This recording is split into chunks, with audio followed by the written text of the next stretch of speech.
어떻게 하면 우리가 열매 맺는 생활을 할 수 있겠습니까? 열매 맺는 가정, 열매 맺는 사업, 열매 맺는 인간관계, 모든 인생은 열매를 맺어야지. 열매 맺지 아니하면 소용이 없어요. 오늘 열매 맺는 삶에 관해서 말씀을 해드리고자 합니다. 어떤 얼빠진 사람이 씨를 뿌리러 나가서 씨를 길거리에다가 뿌리고 있습니다. 여러분, 그런 사람을 바라볼 때 얼빠진 사람이라고 하겠습니까? 도란 사람이라고 하겠습니까? 정신 나간 사람 아닙니까? 길거리에다가 씨를 뿌리고 있으니까 새들이 와서 다 먹어버렸습니다. 또 좀 모자란 사람은 밭을 갈아엎어 놔서 돌을 다 추려내고 부드러운 흙에 씨를 뿌려야 되는데 큰 돌멩이만 전부 골라내고 작은 돌멩이는 귀찮다고 그대로 내버려 두고 거기에다가 씨를 뿌리니까 빨리 싹이 나나 뿌리가 깊이 못 들어가니까 햇빛에 말라서 죽어버리고, 또 다른 게으른 사람은 가시능쿨이 우거진 곳에 그대로 내버려 놓고 씨를 쫙쫙 뿌려 놓으니까 가시 기운에 전부 씨가 녹아버리고 말았습니다. 그러나 현명한 사람은 옥토에다가 씨를 뿌렸습니다. 30배, 60배, 100배의 열매를 결실하여 행복한 삶을 살았었습니다. 오늘 우리는 이와 같이 옥토에 씨를 뿌릴 수 있는 사람이 되기 위해서 씨 뿌리는 사람 자체를 한번 분석해 봐야 되겠습니다. 첫째로, 길거리에 씨를 뿌린 사람은 사명감이 없는 사람을 말하는 것입니다. 인생에 사명감이 없는 사람 말입니다. 인생에 사명감이 없다는 것은 삶의 목표가 없는 사람입니다. 어디를 향해서 뛰는지 자기도 모르고 남도 모릅니다. 목표 없는 삶을 사는 사람, 사명감이 없는 사람인 것입니다. 또 자기가 하는 일에 소명이 없습니다. 이 일을 위하여 나는 산다는 소명감이 있어야 되겠는데 자기 일에 대해서 아무런 소명감이 없는 사람입니다. 그리고 사명이 없는 사람은 끝까지 책임을 다하겠다는 의지가 없습니다. 하다가 어려우면 집어치워버리고 말지 뭐 하는 그런 사람. 사명감이 없는 사람은 무엇을 하더라도 길거리에 씨를 뿌리는 것과 같은 것입니다. 마태복음 13장 4절에 뿌리를 새들은 길가에 떨어지며 새들이 와서 먹어버렸다. 길거리에 씨를 뿌리면 새들이 와서 먹어버리고 아무 열매도 맺지 못하는 것입니다. 중세 어느 수도원에서 수련을 하던 많은 수련자들이 수도원을 떠나갔습니다. 친구들이 못 가라고 허리를 잡고 말리고 수도원을 계속해서 지켜야지 떠나면 어떻게 하느냐. 수도원 생활은 금욕주의 생활이고 고통이 많기 때문에 줄줄이 떠나갑니다. 그래서 한 수도사가 원장에게 자처럼, 원장님, 제자들이 이렇게 수도원을 버리고 떠났는데 왜 수술방관하고 있습니까? 말려야죠. 원장이 가만히 있더니만 이런 이야기를 했습니다. 한 사냥꾼이 개를 데리고 토끼 사냥을 갔는데 개들 중에 한 마리가 토끼를 보고서 고함을 치고 쿵쿵 짖으면서 뛰어가니까 다른 개들은 토끼를 보지도 못하면서 전부 뒤따라서 짖고서 뛰어가다가 가시밭길을 만나고 바위길을 만나고 험한 길을 만나니까 그만 다 뿔뿔이 헤어지고 말았다. 그러나 토끼를 본 이 사냥개는 끝까지 토끼를 향해서 뛰어가서 결국 토끼를 잡았다. 인생의 목표를 가지고 사명을 가진 사람은 끝까지 일을 추구해서 완성을 하나, 남이 다 하니까 나도 따라서 해보자고 목표도 없고 사명감 없이 뛰어가는 사람은 중도에 탈락하고 만다고 수도 원장이 말했다는 이야기를 읽어본 적이 있는 것입니다. 여러분, 인생을 살면서 사명감을 가진다는 것이 굉장히 중요합니다. 결혼 상담을 하기 위해서 저에게 찾아오는 사람들이 가끔 있습니다. 이런 사람을 사위로 삼으면 되겠습니까? 이러한 처녀를 며느리로 삼으면 되겠습니까? 그런 질문을 합니다. 가장 중요한 것은 사명감이 있는 남자, 사명감이 있는 여자를 택해야 된다는 것입니다. 가정을 이루겠다는 목표가 뚜렷하고 가정을 이루는 것이 내 소명이라는 것을 알고 책임을 질 줄 아는 사람이 되면은 그러한 사람은 훌륭한 신랑감이 되고 훌륭한 신부감이 됩니다만, 남이 다 장가가고 시집가니까 나도 따라서 가보자, 결과야 어떻게 될지 내가 책임질 거 있냐, 좋으면 좋고 안 좋으면 집어치워버리고, 그렇게 하는 사람은 사명감이 없기 때문에 절대로 성공적인 가정을 이룰 수 없고 좋은 남편, 좋은 아내가 될 수 없는 것입니다. 여러분, 사명감이 있는 사람이 되어야 모든 일에도 성공을 합니다. 회사에 직원으로 들어가더라도 사명감이 있는 사람은 그 회사를 훌륭하게 키우는데 일조를 해야 되겠다는 목표를 가지고 자기 마음을 다하고 뜻을 다하고 정성을 다하여 충성스럽게 끝까지 책임지고 일을 하기 때문에 그 회사에 큰 도움이 되므로 어려운 일이 있어도 가문이 안 당합니다. 그러나 그저 월급이나 받아먹고 일을 하든지 말든지 적당히 지나가겠다고 생각하는 사람은 눈에 띄거든요. 나중에 가문 대상이 되어서 회사가 어려워지면 곧장 가문되고 마는 것입니다. 우리는 인생을 살 때 사명감을 마음속에 품고 살아서 우리가 하는 일에 반드시 열매를 맺을 수 있어야만 되는 것입니다. 길거리에 뿌리는 씨를 뿌리는 사람처럼 목표도 없고 소명감도 없고 책임도 없이 사명감 없이 행하는 사람은 절대로 인생에 성공할 수 없는 것입니다. 많은 주의 종들이 복음을 증거하러 나와서 실패하는 이유는 사명감이 없기 때문인 것입니다. 예수를 믿고 주의 종이 되어서 나오면은 목표가 뚜렷해야 되는 것입니다. 내가 하나님을 위해서 어떠한 일을 해야 되겠다는 목표가 뚜렷하고 그 마음속에 그를 위해서 목숨을 바치는 헌신이 있고 충성이 있으면 목회에 성공할 수 있지만은 그냥 다 목사하니까 나도 한번 따라서 목사해보자고 목회 길로 나와서 목표도 없고 소명도 없고 책임감도 없이 목회하면은 목회자로서 실패하는 것입니다. 사도행전 20장 24절을 우리 다 같이 한번 읽어보십시다. 내가 달려갈 길과 주 예수께 받은 사명 곧 하나님의 은혜의 복음을 증언하는 일을 마치려 하면은 나의 생명조차 조금도 귀한 것으로 여기지 아니하노라. 이 사명감을 가진 바울 선생 말입니까? 달려갈 길을 분명히 압니다. 예수님을 전도하는 그 길을 분명히 알고 사명감이 뚜렷합니다. 그 사명감을 이루기 위해서는 목숨을 바쳐도 아깝지 않다는 그러한 헌신이 있습니다. 이러한 사람이 성공을 하는 것입니다. 바울 선생이 목회에 성공한 이유는 사명감이 투철했기 때문인 것입니다. 사명감이 투철한 회사원, 사명감이 투철한 사업가, 사명감이 투철한 남편과 아내, 이러한 사람들이 다 자기가 맡은 일에 훌륭한 성공을 가져올 수가 있는 것입니다. 두 번째는 충성심이 없는 사람이 씨를 뿌리면 아무것도 안 되는 것입니다. 마태복음 14장 5절로 6절에 보면 들어는 흙이 얕은 돌밭에 떨어짐에 흙이 깊지 아니하므로 곧 상이 나오나 해가 도는 후에 타서 뿌리가 없으므로 말랐다.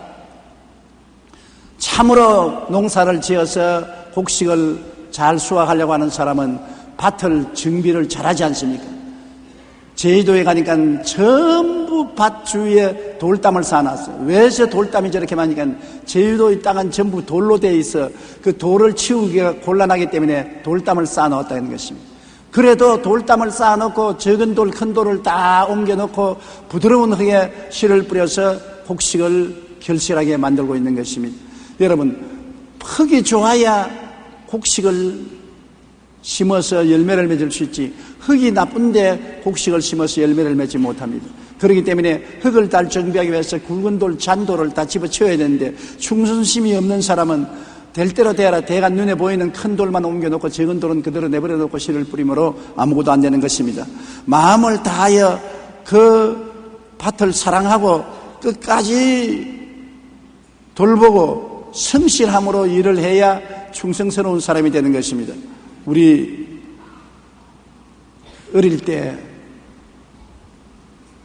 재미있는 일이 있었어요. 우리 집에 일꾼이 있었는데 일꾼이 상당히 기질이 강한 사람인데 아침에 일어나면 마당을 다 빗자루로 썰고 청소를 합니다. 그런데 언제나 눈에 보이는 곳은 청소를 잘하고 마루 밑이나 안 보이는 곳은 안 씁니다. 그래 하루는 할아버지가 불러서 꾸짖더라고. 야, 이 사람아, 눈에 보이는 데만 빗자리질을 하지 말고 눈에 안 보이는 마루 밑에나 구석도 썰으라고. 큰 일만 하지 말고 잔일도 좀 관심을 가지고 하라고. 예, 어르신 알았습니다. 그 다음 날은 모습이 아침에 없어요. 그래 할아버지가 자네 어디 있냐 하니까 시골에는 여러분 장독간이 따로 있지 않습니까? 장독간 안에 들어가 있어요. 그 뭐하냐 그냥 어르신이 그 적은 일을 하라 그래서 새똥 줍고 있습니다. 큰 바구니 하나 가지고서 장독간에서 새똥 줍고 있어요. 반역 기질이 강한 사람입니다. 그래서 얼마 되지 않다가 목이 날아갔었습니다. 충성심이 있는 사람은 사람이 보아주든 안 보아주든 자기 맡은 일에 열심을 다하는 것입니다. 그리고 자기 맡은 일을 뛰어넘어서 더 일을 하게 되는 것입니다. 오른뺨을 치면은 왼뺨도 돌려대고, 송사에 겉옷을 달라 하면 속옷도 주고, 억지로 오리를 가자면 심리를 가는 것은 자기 의무를 초월해서 일을 하는 것을 말하는 것입니다. 이런 충성스러운 마음을 가진 사람이 큰 일을 하게 되는 것입니다. 큰 일만 하지 말고 적은 일도 다 충성스럽게 해야 되는 것입니다. 마음을 다하여 자기 하는 일을 사랑하고 끝까지 돌보고 성실하게 일을 하는 사람이 승리하게 되는 것입니다. 여러분, 대학에서 경영학을 전공하고 백화점에 입사 시험을 친 두 청년이 있었습니다. 대학에서 경영학을 전공했으니 청문회의 꿈을 품고 회사에 들어가서 경영의 일을 해야 되겠다고 많은 사람을 물리치고 합격을 했는데, 회사에서 처음 시키는 일이 뭐냐면 엘리베이터에 손님 안내하는 역을 시켰었습니다. 대학을 졸업해서 엘리베이터에 손님들 타고 내리는 것을 돌보는 엘리베이터 매너를 만들어 놓으니까 한 사람은 사람을 대접을 해도 이렇게 나쁘게 대접할 수 있냐고 욕을 하고 나가버렸었습니다. 그런데 다른 사람은 엘리베이터에 손님 안내 역을 맡아서도 충성스럽게 엘리베이터에 손님을 모시고 또 내리게 하면서 손님들이 하는 이야기를 들었었습니다. 백화점에서 엘리베이터에 손님들은 물건에 대한 여러 가지 평가를 나는데 그 물건에 대한 평가를 자세히 들어서 굉장한 지식을 얻었습니다. 그래서 그는 아침 일찍 일어나서 저녁 늦게까지 엘리베이터에서 충성스럽게 일을 하니까 사장이 눈에 띄어서 이 사람을 과장, 국장, 그 다음에 높은 자리에 매니저까지 올라간 것입니다. 그리고 그가 매니저에 올라가서 열심히 일을 해서 그 백화점을 성공시키고 나중에는 백화점을 여러 개 세워서 백화점 왕이 되었는데 그 사람의 이름이 J.C. 페니인 것입니다. 그는 백화점 엘리베이터 안내원으로서 적은 일에 사용되었으나 원망하지 않고 충성했습니다. 누가 알아주든 못 알아주든 자기가 맡은 일에 충성을 다하니까 곧장 눈에 띄지요. 그러므로 적은 일에 충성하면 큰 일이 맺겨지게 되는 것입니다. 적은 일이라고 열심히 하지 않고 불평하면 큰 일도 못하는 것입니다. 고린도전서 4장 2절에 이런 말이 있습니다. 맡은 자들에게 구할 것은 충성이라고 말한 것입니다. 자기가 맡았으면 적고 큰 일 할 것 없이 끝까지 열심을 다하는지 아닌지 그것을 알아봐야 된다는 것입니다. 마태복음 25장 21절 다 같이 한번 읽어보십시다.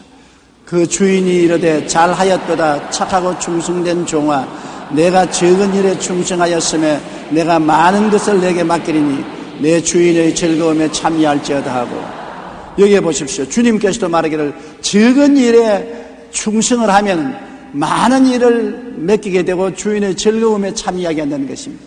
적은 일을 맡겼다고, 하찮은 일을 맡겼다고 불평을 하고 원망을 하고 충성을 다하지 아니하면 큰 일도 맡겨도 똑같이 못하게 되는 것입니다.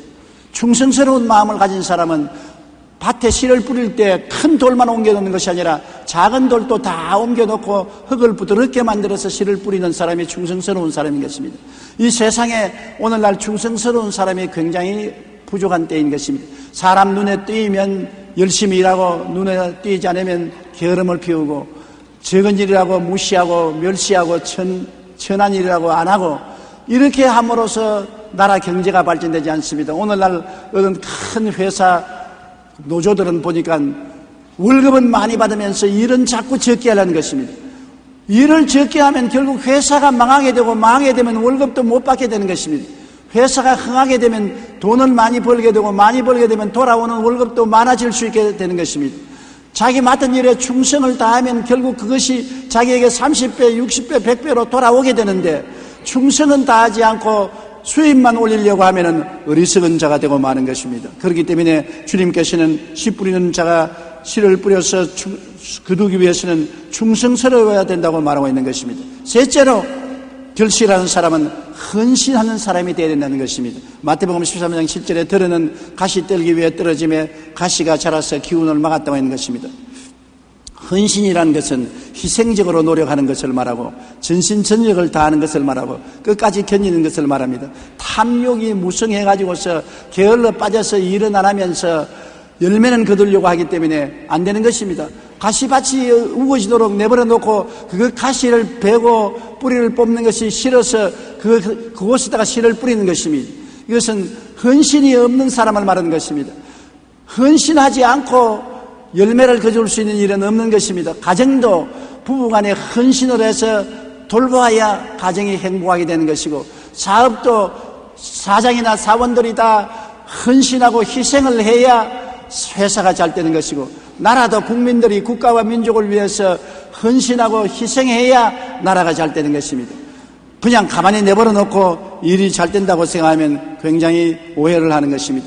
오늘날 자기 희생 없이 열매를 거둘 수 없습니다. 게을러 빠져서 있으면서 우연히 열매를 거둔다는 것은 그것은 웃기는 소리인 것입니다. 그렇기 때문에 하나님께서 주신 사명이 생명보다 소중함으로 수많은 어려움에도 굴하지 않고 계속 전진해야 되는 것입니다.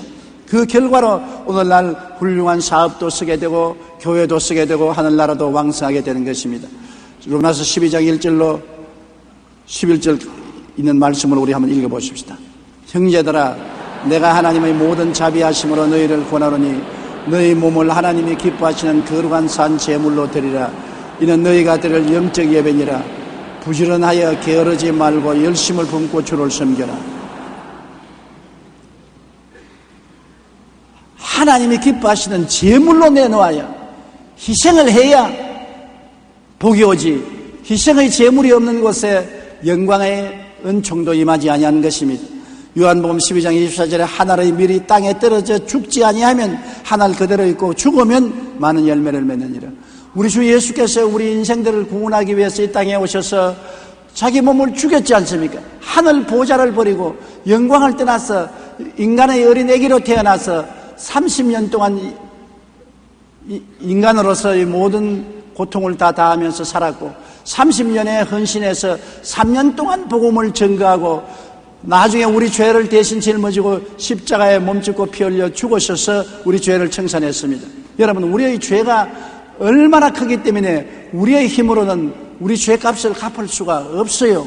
한 임금님이 자기 신하를 불러서 빚을 갚으라 했는데 빚이 너무 많아서 임금님에게 빚을 갚을 도리가 없으니까 임금님이 명령을 하기를 처자를 다 팔아서 빚을 갚으라. 그래서 이 사람이 자기는 처자를 다 팔고 자기를 팔아도 빚을 못 갚을 만치 빚을 졌기 때문에 임금님께 엎드려서 사죄를 하고 용서해달라고 하니 임금님이 불쌍히 여겨서 그 죄를 탕감해 주었었습니다. 그런데 죄를 탕감받고 어허하고 춤을 추며 나가다가 자기 친구를 만나는데 조그마한 빚을 지고 못 가는 친구를 멱살을 잡고 이놈아 빚 갚아라. 내가 시간만 주면 갚겠다. 그러니까 무슨 잔소리냐, 당장 갚아라. 당장은 갚을 돈이 없다니까 그를 감옥에 가져왔었습니다. 이를 본 다른 사람들이 임금님이 가서 임금님이 용서해 준 그 사람이 자기 친구의 적은 빚을 안 갚는다고 감옥에 가두었습니다. 임금님이 대노해서 불러서 너가 큰 빚을 갚아주었는데 그를 감사하게 생각하고 적은 빚진 친구의 빚을 용서하지 아니하고 감옥에 가뒀다니 이놈을 잡아다가 감옥에 가두어서 빚을 다 갚을 때까지 그곳에 두라. 그렇게 명령했습니다. 여러분, 자기 빚을 못 갚는 사람 감옥에 갇혔으니 일도 못하니까 빚을 갚을 도리가 없고 빚은 자꾸 이자에 이자가 되니까 감옥에 얼마 동안 있어야 되냐? 영원히 감옥에 있어야 된다는 것입니다. 이 빚이 뭐냐? 죄값을 말하는 것입니다. 우리 죄값으로 하나님께서는 죄값을 청산하라고 하는데 우리 힘으로 죄값을 청산할 수 없어요. 죄값은 사망인데 우리가 청산 못합니다. 하나님이 탕감을 해주기를 원하시는데 우리가 하나님이 탕감을 받고 다른 사람의 죄의 빚을 용서해주고 다른 사람을 도와주지 아니하고 더 악하게 행하면 하나님이 우리의 죄의 빚을 갚으라고 말하면 우리의 죄의 빚을 우리가 못 갚으니까 죄가 죄를 낳고 죄가 죄를 낳고 죄가 죄를 낳고 영원히 죄를 갚지 못하고 지옥불에 탈 수밖에 없습니다. 우리의 죄는 갚을 수 없는 빚과 같은 것입니다. 의자에 이자를 물고 이자에 이자를 무는 것처럼 죄가 죄를 낳고 죄가 죄를 낳아서 우리 힘으로 죄를 청산할 수가 없어 한 사람도 자기 죄의 빚을 청산하고 구원받을 사람이 없습니다. 그렇기 때문에 죄의 빚을 갚아줄 자가 오신 것입니다. 천지와 만물을 지으시고 우리를 지으신 하나님의 아들 예수님이 사람으로 오셔서 우리 죄를 대신 짊어지고 몸짓고 피 흘려 죽음으로 죄값을 청산하는 것입니다. 그것을 볼 때 우리 죄가 얼마나 엄청난 것을 알 수 있잖아요. 우리를 구원하기 위해서 하나님의 자녀로 만들기 위해서 하나님의 아들이 희생하지 않고는 구원이 있을 수가 없다는 것입니다. 오늘날 적당히 천당 갈 줄 생각하는 사람은 말도 안 되는 소리인 것입니다. 우리의 의로운 행위로 구원받을 수 없습니다. 울어도 못하고 힘쓰도 못하고 애쓰도 못합니다. 예수님이 우리 위해서 몸짓고 피 흘려 청산해 주신 그 은혜를 믿음으로 구원받을 수 있는 것입니다. 믿으면 하겠네. 주 예수를 믿어서 하신 일을 힘입어 주님께 나가면 영원 삶을 얻을 수가 있는 것입니다.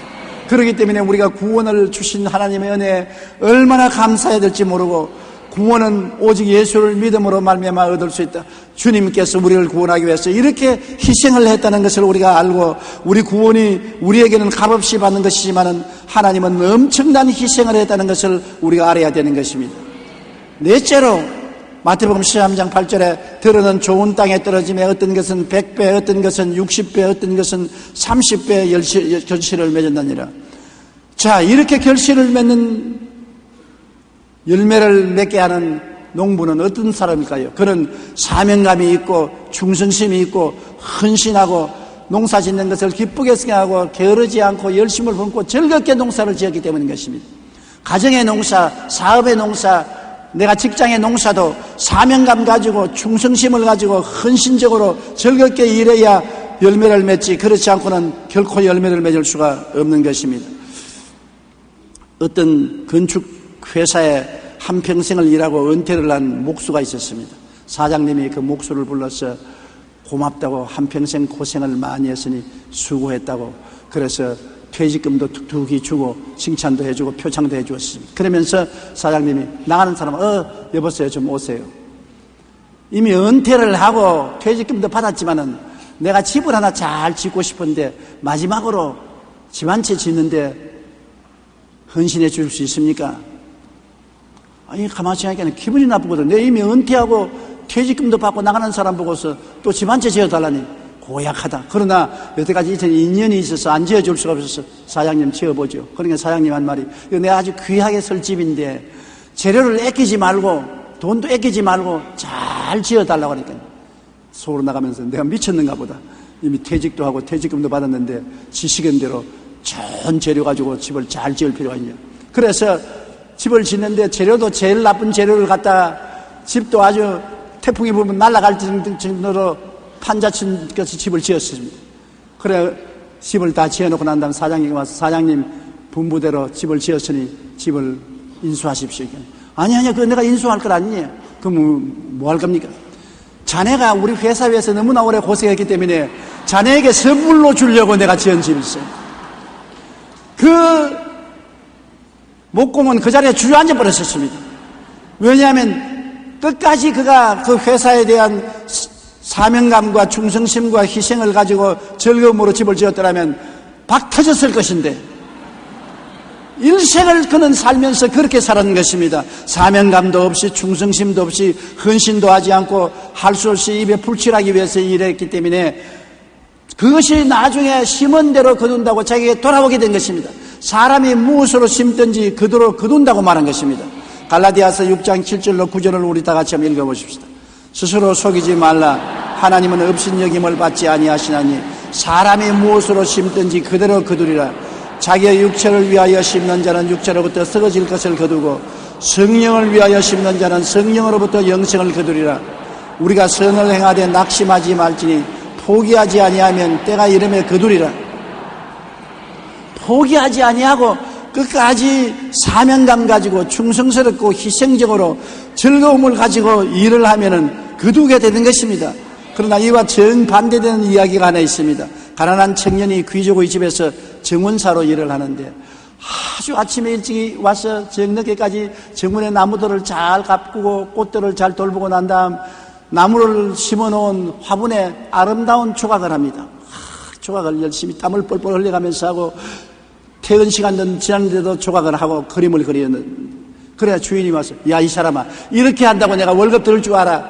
정원사면 정원만 돌보고 말지 뭘 정원에 조각을 하고 그림을 그리고 이렇게 하니까, 주인님, 내가 월급을 더 받으려고 하는 것이 아닙니다. 내가 이 정문을 돌보는 이선 이 정문은 내 정문과 같습니다. 내 생명과 같습니다. 그러므로 내가 이 정문을 참으로 이 나라에서 제일 아름다운 정문으로 만들겠다는 사명감을 가지고 내 마음속에 충성스럽게 헌신적으로 일을 하는 것입니다. 그러므로 주인님 돈 더 달라고 할까 봐 걱정하지 마십시오. 주인이 보니 기특하거든요. 하루 이틀도 아니에요. 늘 아침에 일찍 일어나서 저녁 늦게까지 정원을 돌보고는 조각을 하고 그림을 그리고 아름답게 정을 가꿉니다. 그래서 주인이 너 아주 보통 사람이 아니고 이런 훌륭한 사람이 되겠구나. 그래서 미술학교로 보내서 장학금을 주어서 공부를 시켰었습니다.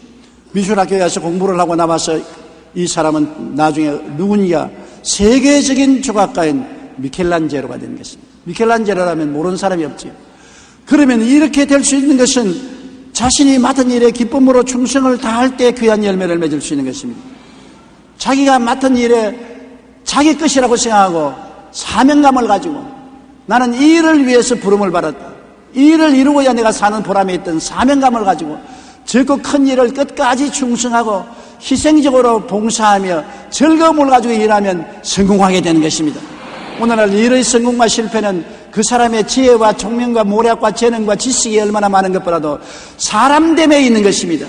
사람이 되면 언제나 충성스러운 일꾼으로 좋은 결과를 맺을 수 있는 것입니다. 우리가 언제나 우리 가슴 속에 손을 얹고 생각해 볼 것은 내가 정말 사명감을 가지고 이 일을 하고 있느냐, 내가 충성스럽게 이 일을 돌보고 있느냐, 희생을 감내하고 하고 있느냐, 기쁨으로 하고 있느냐, 이 일에 대해서 대답할 수 있으면 이 사람은 좋은 농부로서 그가 뿌리는 씨앗은 열매를 맺고 큰 성과를 거둘 수 있게 되는 것입니다. 삶의 어떤 분야든지 열매 맺기 위해서는 반드시 자기가 맡은 일에 사명감과 충성심과 헌신과 즐거움이 있어야만 열매를 맺게 되는 것입니다.